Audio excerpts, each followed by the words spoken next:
जय गुरु. जय गुरु. हा. हम्म, ठीक आहे. आपला मला वाटतं 8वा पाठ सुरू आहे नाही.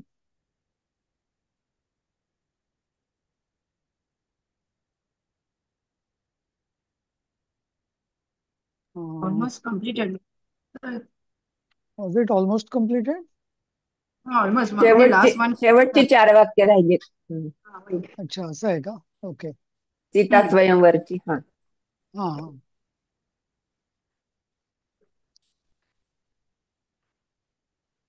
तथा सर्वाभरण भूषिताम सीताम.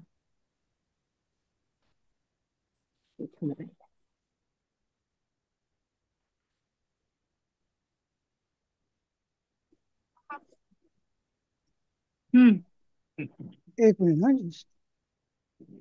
अं,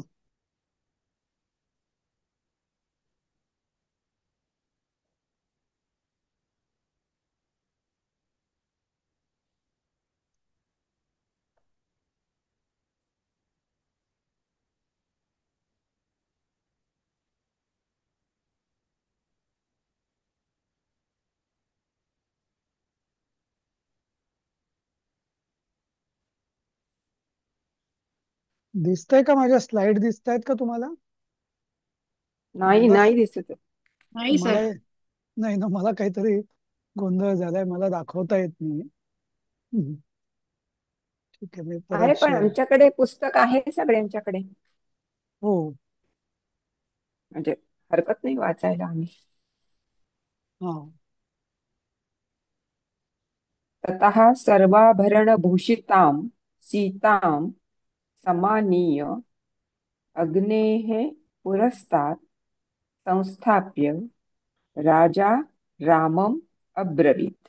हा हा, काय अर्थ होईल? बोला. ततः म्हणजे त्यानंतर, हा तेव्हा, सर्वाभरण भूषिताम म्हणजे सर्व आभरणांनी भूषित झालेली सीता, हा. असं वाटतं मला. बरोबर बरोबर. समानीय म्हणजे अग्ने म्हणजे अग्नीच्या पुढे, असं अग्ने पुरस्तात. समानीयचा अर्थ नाही कळला परत. हा अग्नेः पुरस्तात् संस्थाप्य म्हणजे अग्नीच्या पुढे तिला स्थापन करून हा राजा हा आम्हाला म्हणाला. हा. आता समानीयचा अर्थ का नाही कळला तुम्हाला? राजा राम. हा. सन्मानपूर्वक. ती- हा, समानीय म्हणजे काय सांगा? बरोबर. सन्मानपूर्वक. समानीय. सन्मानीय. सन्माननीय. हम्म. हा म्हणजे हा, सन्मानपूर्वक, मानपूर्वक. अ, सन्मानपूर्वक तर नाही, पण आनीय मूळ शब्द याचा काय? आनीय. हम्म. म्हणजे आणून. आणि म्हणजे हा. घेऊन आले ना. आणि सम्मानीय म्हणजे काय? चांगल्या पद्धतीने आणून, हा, हा. व्यवस्थितपणे आणून. सन्मानन आणून. सन्मानाने असं नाही. तुम्ही नाही सन्मान पण. आणि याचा गोंधळ करू नका. समानीय हा, म्हणजे हा, हा, व्यवस्थित आणून असं. हं. हा, हा. सन्मान आणि सम्मानीय याचा काही संबंध नाहीये असं. बर बर. ओके. हा. हा. मग काय तस लिहायचं सर तिकडे कसं लिहायचं? अ, एक एक एक एक शब्द आपण बघूया ना काय ते. हा. वाचा एकदा परत. सन्माननीय म्हणजे प्रेझेंटेबल म्हणायचं का? हा हा. नाही, प्रेझेंटेबल नाही. तेच ते स समा जसं आपण म्हटलं संपूज्य म्हणजे काय? व्यवस्थित पूजा करून. जसं समानीय म्हणजे व्यवस्थित आणून असं. बस एवढाच याचा हम्म. अर्थ. हं? म्हणजे त्याच्यापर्यंत तेव्हा म्हणजे इथं हम्म. सन्मान असं काही प्रकार नाहीये याच्यात, हे मला हा सांगायचं. हा. ओके. हा अर्थ हा. पुढचं अर्थ वाक्य वाचा. पूर्ण. हम्म. दुसरं कोणतरी वाचते का पुढचं? ती राजा रामाला बोलली असं ना तिकडे. मला पेज प्लीज सांगता का? हा, कारण मला ते स्लाइडचा जरा मला प्रॉब्लेम झालाय. पेज नंबर 29, 29 आहे. 29. 29. अच्छा अच्छा. 29. थँक्यू. नाही, राजा रामाला बोलला. राजा अब्रवीत आणि राम तेथे सर्व आभरणांनी भूषित अशी सीताला हम्म. मानाने अग्नीच्या पुढे आणून जट उभी करून म्हणजे स्थापून राजा रामाला म्हणाला, हो ना, हम्म. जनक राजानं रामाला बोल, इयं मे सुता सीता अद्य प्रभृती तव सधर्मचारिणी. ही माझी मुलगी सीता हम्म. आजपासून हा तुझी सहधर्मचारिणी. हा बरोबर. दुसरं कोणी सांगायचंय का? प्रतीच्छ एनाम पतिव्रता सर अद्य छायाम प्रभृती इव म्हणजे अनुगामिनी. अद्य प्रभृती म्हणजे आजपासून. आजपासून ओके ओके. आजपासून तुझी सहधर्मचारिणी म्हणजे पतिव्रता, छाया, अनुगामिनी ही सगळी तिची विशेषण आहेत ना. बरोबर आणि बरोबर. प्रतीच्छ एनाम म्हणजे हा तेवढं नाही कळलं. प्रतीच्छ एनाम हम्म. एक मिनिट मला दिसत नाहीये पण हा त्यामुळे तुम्हाला हा. तुम्हाला दिसतोय का? स्क्रीन दिसतोय माझा की नाही? नाही, स्क्रीनवर नाही दिसत आहे, आम्ही पुस्तकात बघतोय. ओके. प्रतीक्षेचा अर्थ इथं स्वीकार करून असं दिलंय. असं दिलंय का? हा हा. एक आडवी ओळ दिसते हा स्क्रीनवर. अच्छा, जाऊ द्या, ते काहीतरी गडबड होते. हा तर हा. ततः सर्वाभरण भूषिताम सीताम समानीय. हा म्हणजे हम्म. समानीय म्हणजे आणून, चांगल्या पद्धतीने आणून. हा सर्वाभरण भूषिता म्हणजे दागदागिने, आभरण म्हणजे दागिने, हा. दागिन्यांनी हो. भूषविलेल्या सीतेला व्यवस्थित आणून हा अग्नेहे पुरस्तात् संस्थाप्य. हा अग्नीच्या पुढ्यात स्थापन करून, संस्थाप्य म्हणजे स्थापन करून, राजा रामम अब्रवीत म्हणजे राजा म्हणजे जनक राजा, रामम म्हणजे रामाला, अब्रवीत म्हणजे म्हणाला. हा हम्म. कळलं? राजा रामाला म्हणाला. हा आता पुढचं वाचा.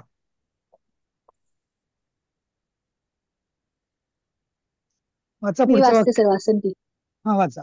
इयं मे सुता सीता अद्य हा. प्रभृती तव सहधर्मचारिणी प्रतीच्छ एनां पतिव्रतां छायां इव अनुगामिनीम्.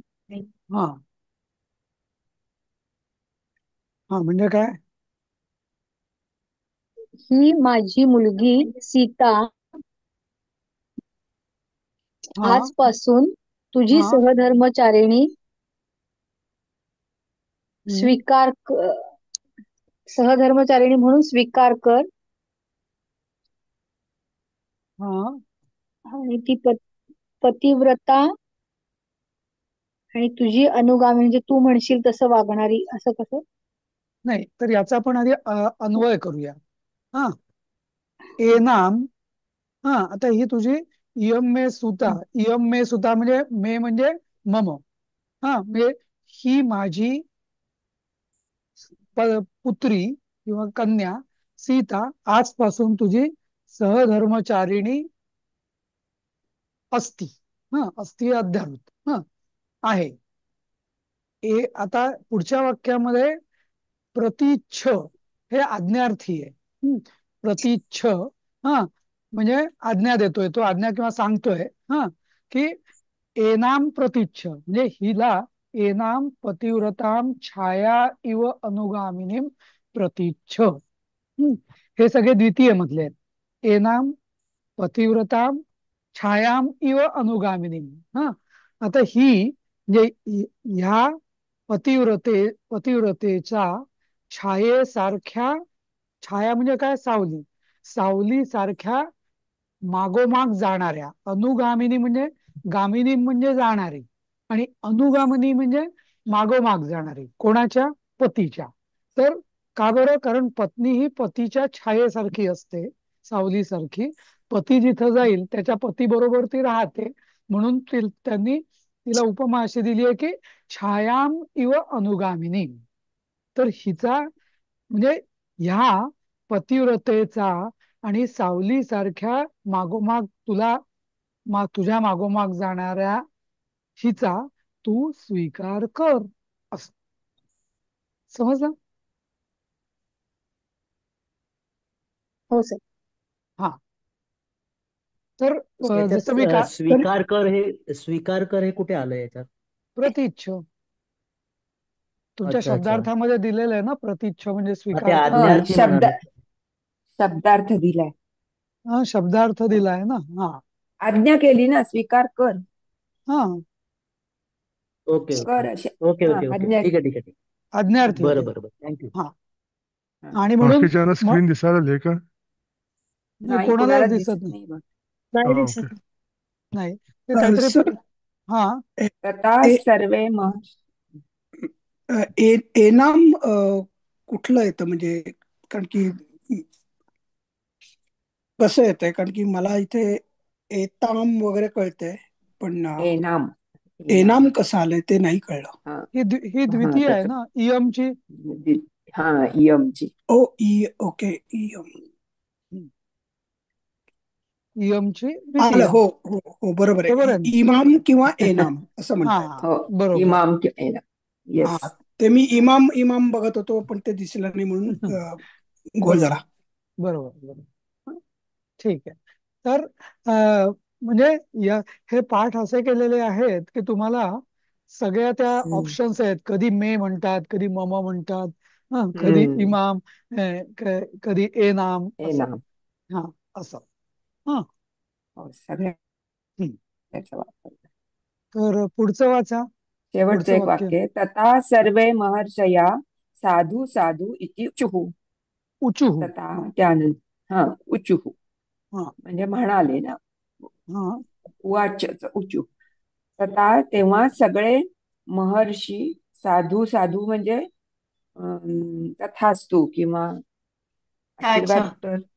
हा, छान असं म्हणाले. छान. हा छान छान असं. हा, तथास्तु, छान छान असं म्हणाले. म्हणजे किंवा आशीर्वाद पर. हो बरोबर. हा तर हा आता उचुहु हे रूप काय आहे? उचुहु. हा, मी हा पण म्हणणार होते उवाच का नाही वापरलं हा उचूहू हा हो तर उच्चू कळलं. हा उवाच हे एकवचनी. नारद उवाच असं. हा महागणपती रुवाच.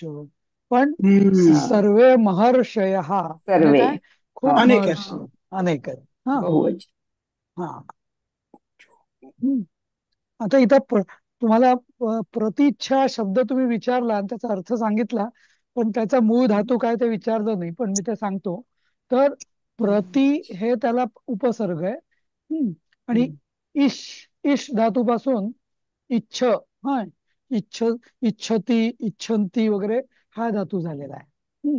तर प्रति इच्छ, इच्छा म्हणजे इच्छा करणे. पण प्रतिच्छ म्हणजे स्वीकार करणे. समजलं ना? म्हणजे नुसती इच्छा करणे म्हणजे इच्छती, पण प्रति इच्छती म्हणजे नुसती इच्छा नाही, त्याचा स्वीकार करणे म्हणजे इच्छा पूर्ण झालीये किंवा तसं म्हणायला हरकत नाही, पण स्वीकार करणे. अशा रीतीने तो प्रति अधिक इश धातू आहे, पण मूळ धातू आहे इश. हा असं त्याने प्रतिच्छ असं झालेलं आहे. पण ईश मधलं ई कुठलं दुसरं पहिलं ई येणार ते? रस्व रस्व. रस्व ना. हा हा ओके. हा नेहमी ना अश्विनी. हा म्हणजे आणि ठीक ईश आहे म्हणजे आपल्याला. देवाचं नाही नाही ते वेगळं. हे ईश हे ई ऱ्हस्व आहे आणि म्हणजे आणि श तो पोटफोड्या श आहे. ईश मधला श हो, नाही. बरोबर बरोबर. हो अच्छा, पोटफोड्याशी. हा हा हा इश. Okay okay. इश. हा हा आणि बरंच आणि विचारलं ते जे कारण आहे ते हो, ते बरं झालं. ईश. हा ईश हा असं. हा तर म्हणजे बरं झालं.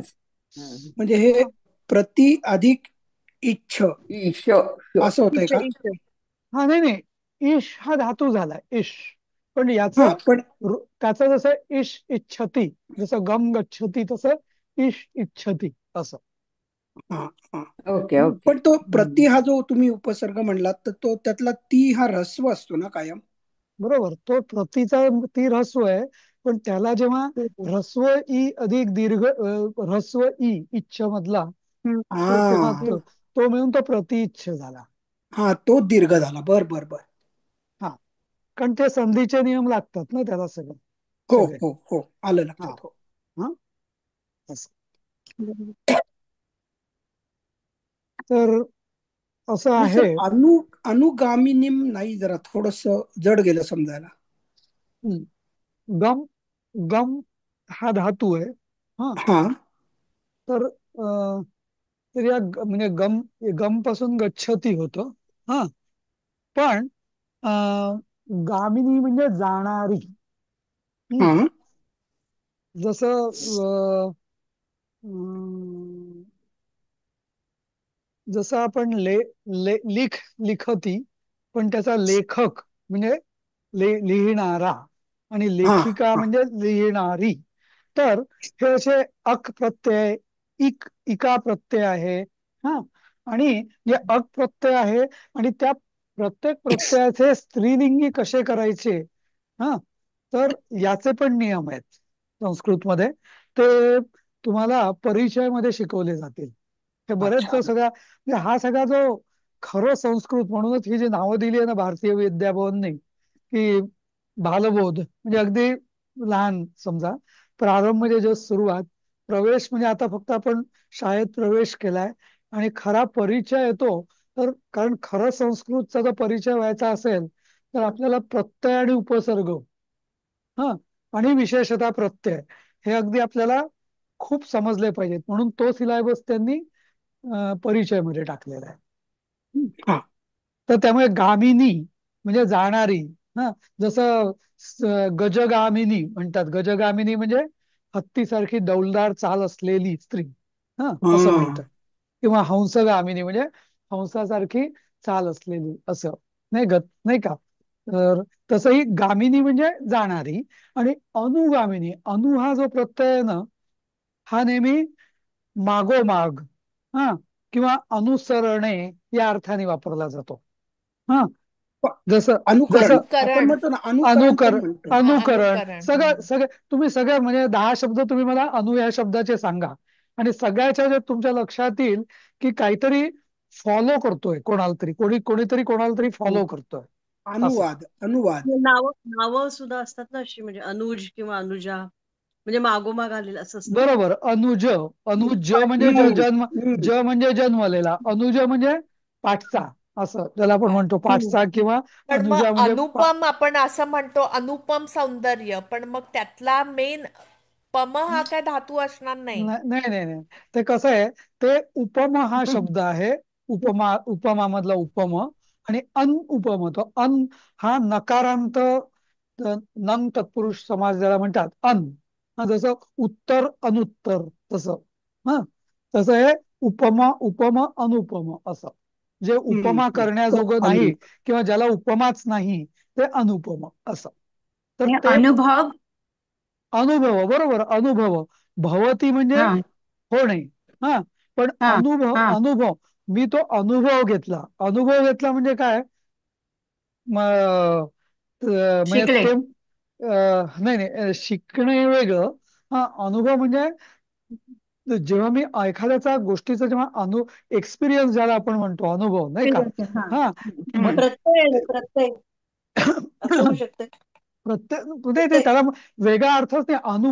भूभवती हे म्हणजे होणे. हा, पण अनुभव म्हणजे ती गोष्ट जेव्हा पुन्हा पुन्हा होते तेव्हा त्याला अनुभव म्हटलं जातं. हम्म समजलं. सी, आता हम्म. समजा हा. कोणी कोणाला विचारलं तुझा वर्क एक्सपिरियन्स काय आहे, म्हणजे कामाचा अनुभव काय आहे, कार्यानुभव काय आहे, तर अनुभव म्हणजे काय की तू किती वेळा ते केले. मग कोणीतरी सांगतो माझा IT मध्ये 3 वर्षाचा अनुभव आहे, नाही का. तर तीन हम्म. हा, वर्षाचा हा, अनुभव म्हणजे काय, हा. की मी 3 वर्ष रोज तेच केलेलं आहे, असा माझा अनुभव आहे तो, नाही का. मी जर एकदा कधीतरी हम्म. मी एकदाच जर एव्हरेस्टला जाऊन आलो तर तो काही अनुभव होत नाही, ते मी एकदाच केलं. समजलं. हम्म. बरोबर. हा, हम्म. एखादी गोष्ट मी जेव्हा पुन्हा पुन्हा करतो तेव्हा त्याला अनुभव म्हटलं जातं. तर तिथे अनु म्हणून हा भू म्हणजे भवती हे एकदाच होतो, पण अनुभवती म्हणजे मी पुन्हा पुन्हा तो करतोय असं. असं पुन्हा समजलं आलं का? पुन्हा लक्षात. हा सूक्ष्म फरक आहे अगदी. मला जर एकदाच देवाचं दर्शन झालं समजा, तर त्याला साक्षात्कार म्हटलं जातं, बरोबर. पण मला जर रोज देवाचं दर्शन झालं समजा, या सगळ्या गोष्टी आहेत, तर मी म्हणाल नाही मला देवाचा अनुभव आहे, नाही का? असं हम्म. असं मग अनुनय आणि अनुराग कसं होईल? हा बरोबर, अनुराग सांगतो मी. राग म्हणजे संस्कृतमध्ये राग म्हणजे ज्याला मराठीत राग म्हणतात तो राग नाही. हा राग म्हणजे संस्कृतमध्ये आसक्ती. समजलं का? हम्म. राग राग म्हणजे आसक्ती, आणि रागाच्या विरोधी शब्द आहे द्वेष. समजलं का? संस्कृतमध्ये राग अच्छा. म्हणजे राग ज्याला क्रोध ज्याला आपण म्हणतो तो क्रोध नव्हे. संस्कृतमध्ये राग म्हणजे आसक्ती. हम्म. आणि संगीतामध्ये म्हणून जे राग म्हणतात ना, तो राग हा शब्द बरोबर आहे. संगीतामध्ये राग या शब्दाचा योग्य अर्थ आहे.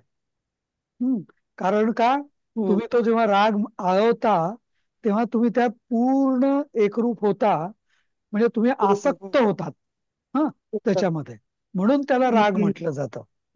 पण एनिवे राग. आता तो अनुराग काय होतो, जेव्हा मला सारखं एखाद्या मुलीवर समजा माझं प्रेम जडलं किंवा अनुराग जडलं, तर म्हणजे काय, मला सारखी तिची आठवण येते, तिच्याविषयीच्या ती आसक्ती पुन्हा पुन्हा माझ्या मनात येत राहते, म्हणून त्याला अनुराग म्हटलं जातं. हम्म. It's not one time affair. हा असं.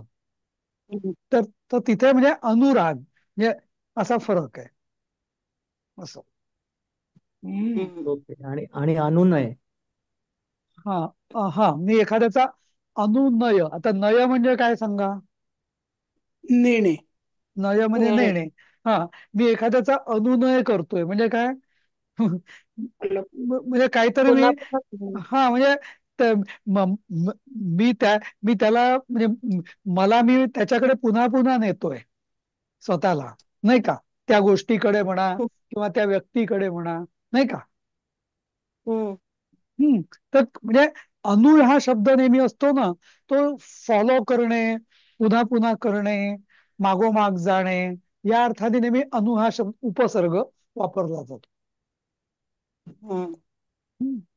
तर अनुनय म्हणजे म्हणजे फॉलो. अनु आणि अन अशा दोघांमध्ये फरक आहे. जसं तुम्ही मगाशी म्हणलात की अनुत्तरित किंवा अनुपम ह्यातला जो अन आहे आणि हा अनु आहे, हा फरक आहे का म्हणजे? अगदी.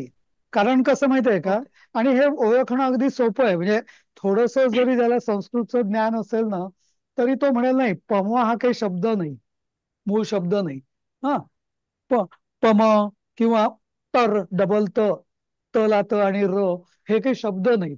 त्यामुळे हे अनु प्लस डबल तर असं म्हणजे असं जोडणी असूच शकत नाही. ही अन अधिक उत्तर अशीच होईल, किंवा अन अधिक उपम अशीच होईल. असं ज्याला बेसिक जरी संस्कृतचं ज्ञान आहे ना, जनरली तो म्हणेल नाही भाऊ याचं तोडणी काही अशी अन अनु अधिक तर होणार नाही असं, नाही का? म्हणजे अन अधिक उपमा, की जिला उपमा नाही अशी अशी ती अनुपमा. हा अनुपमा. बरोबर. हम्म. म्हणजे मग हे थोडस मागोमाग निगेटिव्ह कॉनोटेशन पण होतंय. अनुत्तरित की ज्याला उत्तर नाही ते, म्हणजे पाठोपाठ जाणारं हे अनु झालं, आणि अनुत्तर म्हणजे अन प्लस उत्तर म्हणून अनुत्तर झालं. हा आता अनुत्तर या शब्दाचे पण ना दोन अर्थ आहेत. संस्कृतमध्ये एक अनुत्तर म्हणजे काय, ज्याला उत्तर नाही ते. म्हणजे जे आपण अनुत्तरित म्हटलं, किंवा संस्कृतमध्ये उत्तर या शब्दाचा अर्थ दुसरा असाही होतो की बियॉन्ड, हा पलीकडे. हा तर अनुत्तर या शब्दाचा अर्थ होतो की ज्याच्या पलीकडे काहीच नाही, ते समजला. पण हा जरा हम्म. आध्यात्मिक अर्थ झाला अनुत्तर या शब्दाचा. हा नॉर्मल अर्थ तुम्ही म्हणता ते बरोबर आहे. असं. मग अन्वय अनुस्वार सगळे हा इथून शब्दामध्ये अन्वय कुठे मागोमाग जाणं येतं? काय? अनुस्वार. हम्म. छान शब्द आहे. अनुस्वार. अनुस्वार हा शब्द कसा तयार झाला? जो अनु अधिक स्वराच्या नंतर उस्वार. येतो असं काही आहे का? अन प्लस उस्वार अनुस्वार नाही. प्लस स्वार. नाही नाही नाही नाही नाही. अनु अधिक स्वरचं अनुस्वार झालं. ओके. हा मूळ दोन शब्द आहेत त्यात. अनु अधिक स्वर, पण तो अनुस्वर नव्हता, अनुस्वार झाला. हा, त्याचं कारण असं की बघा तुम्ही आता, हा, मी म्हणून दाखवतो उच्चार आणि बघा हा तुम्ही. राम, हा, रम, हम्म, हा, किम, कुम. तर इथं काय होतं की तो जो अनुस्वार आहे, तर तो आधीचा जो स्वर आहे ना, त्याला तो लांबवतो. हम्म. समजला? हम्म. तो जो नाद जो येतो, म्हणजे जसं मी आम असं जर म्हटलं तर तो म तर आहे, पण तो तुम्हाला आमचा इफेक्ट आणि ईमचा इफेक्ट हा पूर्णपणे वेगळा आहे. कारण का आमच्या इफेक्ट मध्ये आ या स्वराचा इफेक्ट फॉलो होतो आणि ईमच्या मध्ये त्या म जरी दोन्ही मच असले तरी लक्षात काय राहतं, ईम म्हणजे ई हे इम्प्रेस होतं डोक्यामध्ये, नाही का? तर ही फार म्हणजे याचं शास्त्रीय अध्ययन केलं तो आपल्याला कळेल की बघा दोन्ही ठिकाणी मी लावलं काय, फक्त मकार लावलाय, अर्धा म, नाही का? हम्म. पण त्याचा जो इम्पॅक्ट किंवा त्याचा जो इफेक्ट आहे, परिणाम, तो मकाराचा नाही होत तिथं, तो त्या आधीच्या स्वराचा होतो, आम आणि ईम मध्ये, नाही का? व्यंजन तर आधीच विसरून जातो आपण. व्यंजनानंतर म्हणजे समजा राम म्हटलं तर र हे व्यंजन झालं, अर्धा र. आ हा त्याचा स्वर झाला आणि म्हणजे मी राम हा शब्द म्हणत नाही, हा, रावरती अनुस्वार म्हणतोय, हा, त्या शब्दाचा उच्चार. हा, तर हम्म. मी जेव्हा राम म्हणतो तेव्हा र स्वर तर आधीच विसरून गेला. सॉरी, र हे व्यंजन विसरून आधी संपलं. मध्ये र थोडसच आहे. आ झालं आणि मग म झालं आणि मी जेव्हा राम म्हणतो तेव्हा राम, म्हणजे तो जो गुंजन जे आहे ना, ते आ या स्वराचं होतं गुंजन, बरोबर? किंवा श्रीम असं म्हटलं की त्या श्रीम मधलं श आणि र गेलं, ईच गुंजन होतं श्रीम मध्ये, नाही का? तर म्हणून त्याला अनुस्वार म्हणतात. म्हणजे आधीच्या स्वराचं जो गुंजन करवतो किंवा रिपीट करतो आपल्या हृदयामध्ये किंवा मनामध्ये, म्हणून त्याला अनुस्वार म्हणतात.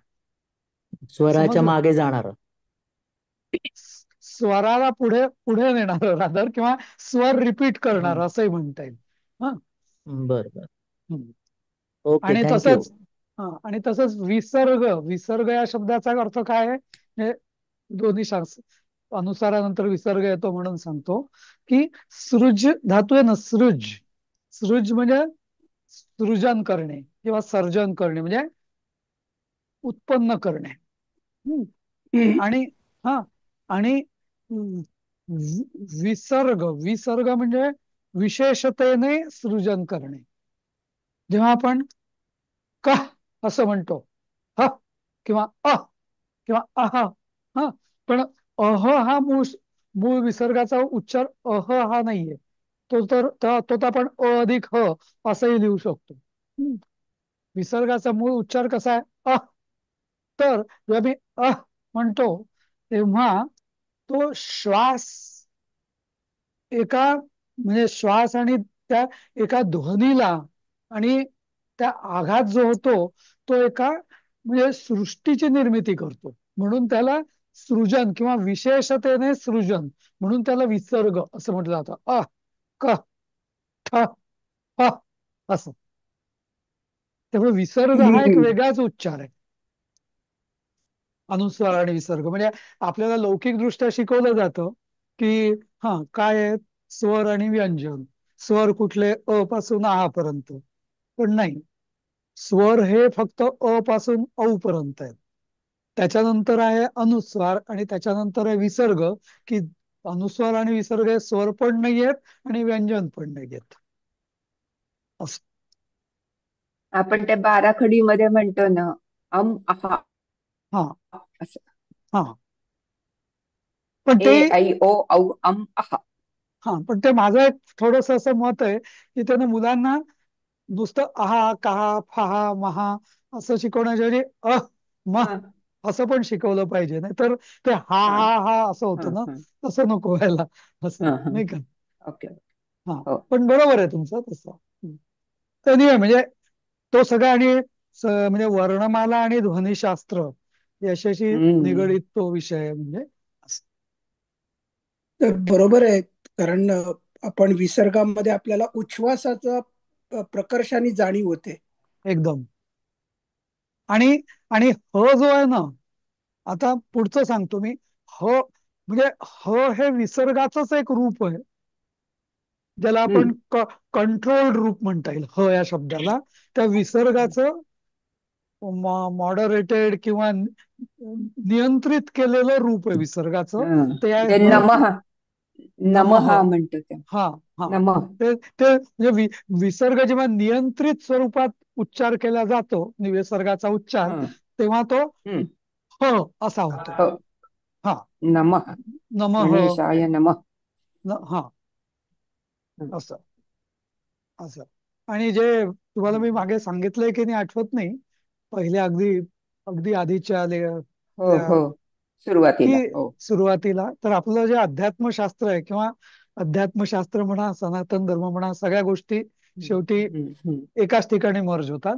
तर हो. त्याच्यात असं म्हटलेलं आहे की सृष्टी जी उत्पन्न झाली ना, जे आपण म्हणतो की हम्म. कुठले माहेश्वर सूत्र शंकराने डमरूदनी जो नाद तयार झाला, त्या नादानी हम्म. सृष्टी निर्माण झाली. तर आपल्या धर्माची किंवा शास्त्राची अशी ठाम धारणा आहे की आधी नाद आणि ध्वनी उत्पन्न झाला, आणि त्या हम्म. ध्वनीपासून म्हणजे सगळ्या सृष्टीची निर्मिती ध्वनीपासून झालेली. त्यामुळे हम्म. आपल्या या जी वर्णमाला आहे ना, तिलाच मातृका असं पण म्हणतात, अ पासून ह हम्म. पर्यंत. कारण मातृका हम्म. म्हणजे मातृ म्हणजे माता. हं? आणि मूळ. हम्म. माताच सृष्टीला जन्म देणारी ती माता किंवा मातृका असं. हम्म. म्हणून त्या हम्म. मातृका हम्म. देवता वगैरे आपल्या पूजांमध्ये हो वगैरे पण आहेत. असतात ना. तर त्या हम्म, हम्म. मातृका हम्म. म्हणजे काय, तर त्या म्हणजे मातृस्वरूपी पण तर आहेतच, पण त्याचा दुसरा अर्थ असाही आहे की या वर्णमाला ज्या आहेत, ही जी वर्णमाला आहे, या सगळ्या मातृका आहेत. आणि कारण का, की या सृष्टीची उत्पत्तीच मुळी या वर्णमालेपासून झालेली असं. हम्म.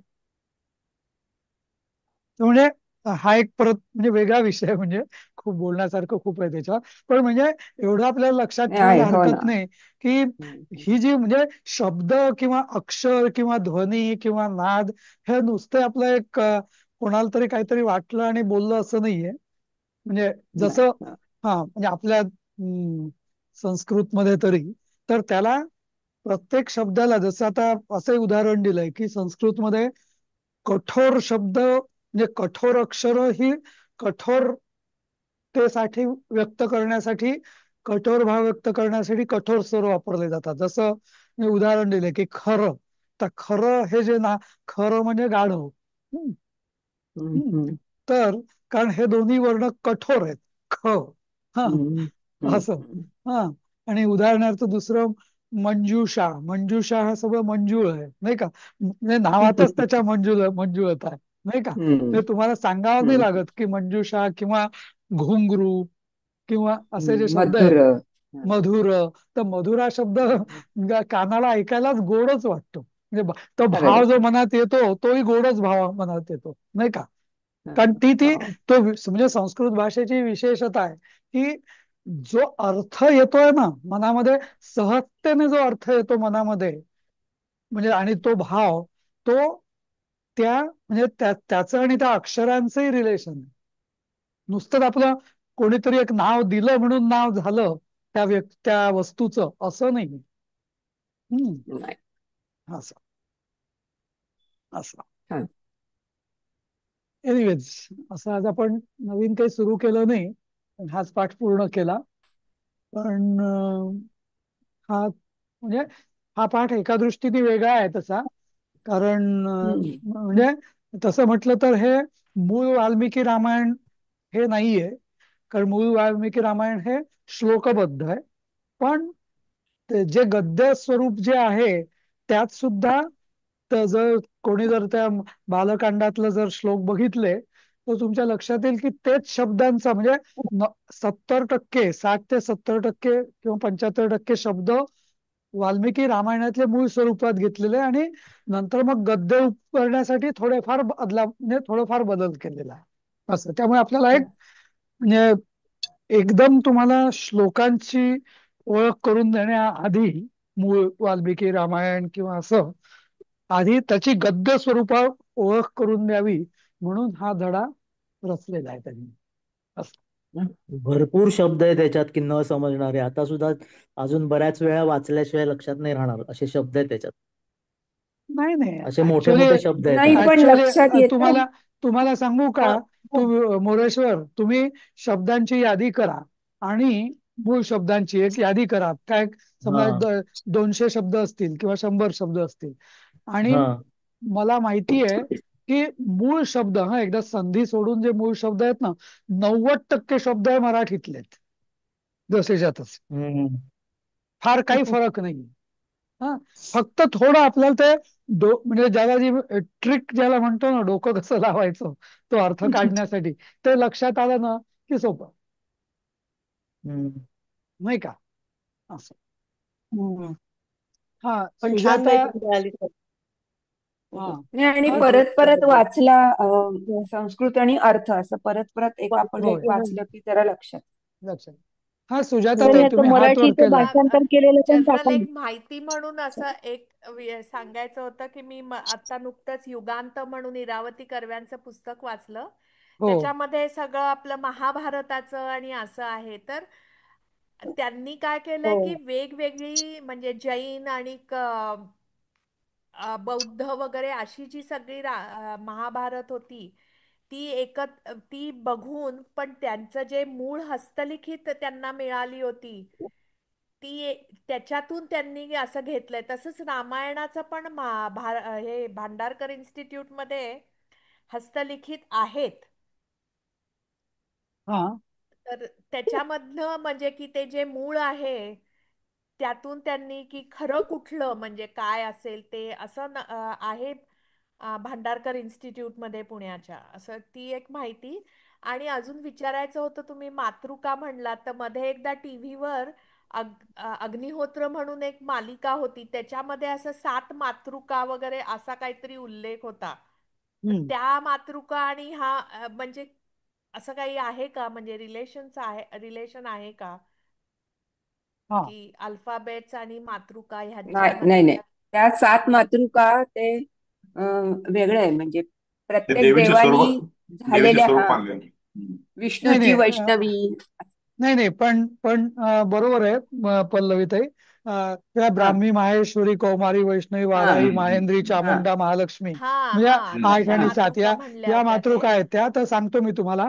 तर या ज्या मातृका आहेत ना तर या मातृकांचंही म्हणजे जे आपले वर्णमाला आहे ना 51 अक्षरांची किंवा 50 अक्षरांची जर म्हटलं आपण तर त्याचे 5-5 अक्षरांचे जे ग्रुप आहेत ना ते त्या विशिष्ट मातृका म्हणजे 5-5 अक्षरांचे ग्रुप हे प्रत्येक मातृकांशी निगडीत केलेले आहेत.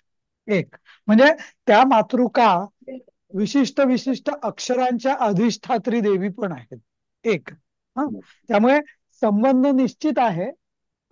कनेक्शन आहे. हो डेफिनेटली कनेक्शन आहे. म्हणजे आपल्याला जे नुसतं ब्राह्मी म्हणजे ब्रह्मदेवाची, माहेश्वरी म्हणजे महेशाची, वैष्णवी म्हणजे विष्णूची किंवा माहेंद्री म्हणजे इंद्राची असं जे वाटतं ना म्हणजे नामसाधर्म्य खूप आहेत त्याच्यामध्ये. पण तरी त्या देवतांचा किंवा या देवतांचे जर तुम्ही बीजाक्षर जर बघितलीत ना या मातृका देवींची 8 number 1 Marathi news channel news 18 Lokmat आणि बुलेटिनच्या सुरुवातीला एक मोठी बातमी आहे. राजकीय